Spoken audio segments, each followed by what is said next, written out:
So where's the office? Back at Division? In the office, baby. Today's a training day, Officer Hoyt. Show you around, give you a taste of the business, you know? This is a story about a guy who's twisted. See that hand-to-hands? They look like college kids. I'll get an education today. Come on, man, we can't do that. Police, put your hands up! Put them up! Hell yeah, we can. We the police. We have badges, so it's different. That's what I'm talking about. I think he believes his methods are entirely justified. Some of them I buy and some of them I don't. Police officer! Jesus, what more you want? I want justice. Get away from the girl! What's wrong with street justice? Oh, just let the animals wipe themselves out. God willing. I don't think I've seen a character like this in a long time. Not like this. I will do anything you want me to do. Will you? We'll see.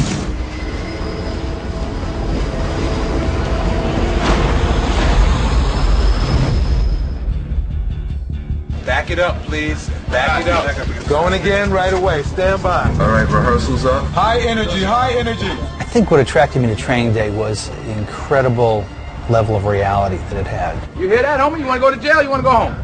Huh? It's one day, from dawn until midnight.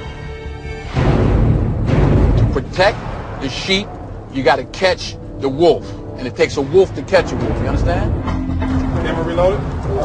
Well, the interesting thing about the script is it was written by a white kid, David Ayer, who actually grew up in the Rampart area of Los Angeles. So everything about the script had the smell of authenticity. I walk a higher path, son. I got the keys to all the doors. That a curious premise of, you know, in a corrupt world, what happens when one guy says no? You know, the devil doesn't always come to you with horns and a tail. It tends to be a lot more seductive than that. It's interesting because when I read it, I started seeing all these other things. About that time. My mind sort of expanded beyond the car and went into the neighborhoods, the people in the neighborhoods, the people that it affects. What does that do to a community? Good or bad? It affects you one way or the other.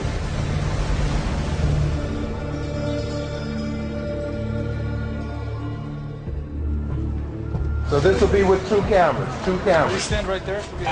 Denzel plays this detective who runs an elite squad of undercover narcotics agents in South Central LA.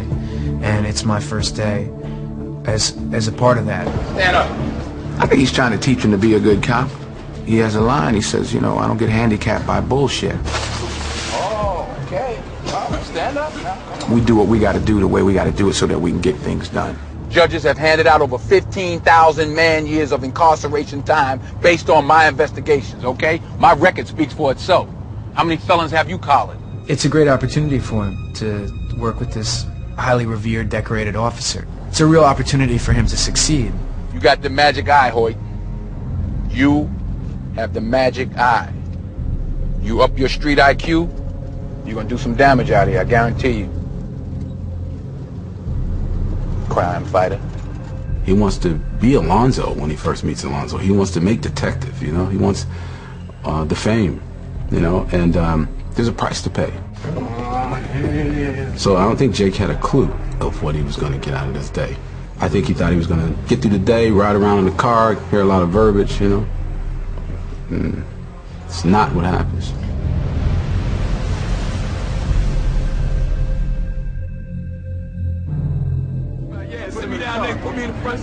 He started off as a good cop, and you know, there's a line he says, "Hey, you gotta have a little dirt on you for anybody to trust you out here." I can shoot between them. One cop said it's all about fear and intimidation. They gotta know that you're gonna roll hard on them. Hey, control your suspect. Miss, palms on the glass. You move those hands, I'll slap the taste out of your mouth. You understand me? Put your face right up against the glass, right there. In his world, it's all one big shade of gray. And whatever it takes to get the job done is acceptable, is permissible. He's a guy that's probably done some good when he first started and realized that, you know, if you just move an inch this way, you can actually get a case to stick. And then you start moving it a foot in a yard, and next thing you know, you're on the other side.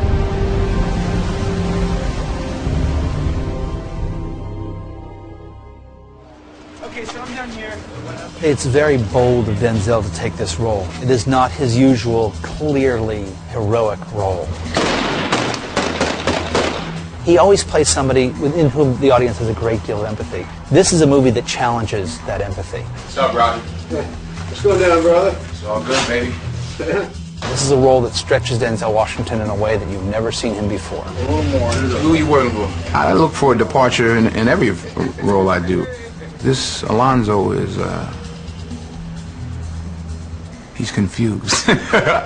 He's twisted. Say this was in the shoebox. But I don't look at him as a bad guy, really. He just, he's got problems. Here we go. I think that Denzel Washington is probably the greatest leading man working in films today. I don't think anybody can compete with him as far as what he's capable of doing.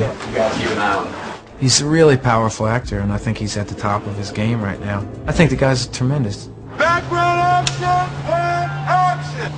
And the amazing thing about Ethan Hawke is he has a vulnerability and a sense of innocence to him, and yet he's not a bashful actor. He's actually able to hold his own and go toe-to-toe with Denzel, and we found no other actors that were actually able to do that. All right, I'll go back to the valley. I'll cut parking tickets, you know?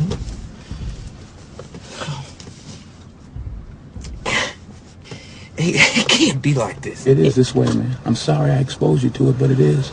It's ugly, but it's necessary. There's something so innocent about Ethan. He's such a nice person. He's a great guy, you know? But there's something in his eyes that tells me he's seen something in his life. I think Alonzo played you for a fool, Lester. I needed somebody that had some darkness to start. I think that made him more interesting. He's a good kid. He's a fine actor. He's intelligent. He's a good human being. He's a real good man. I like him a lot. Why is he talking to him in particular? Right. I mean, that's that. Well, Ethan and Denzel both wanted me to push them, and they pushed me, for sure. I mean, they challenge me every day because they're very smart, very logical. as soon as I start, I'll open it. If you don't have the right answer, they'll challenge you. You know, it's not about rushing to get the shot. It's about getting it right for them, and you know that's what works for me too. Come over. I mean, these two guys, man, are, you know, they're pros. Period. I couldn't think of anybody else I want to be making this movie with.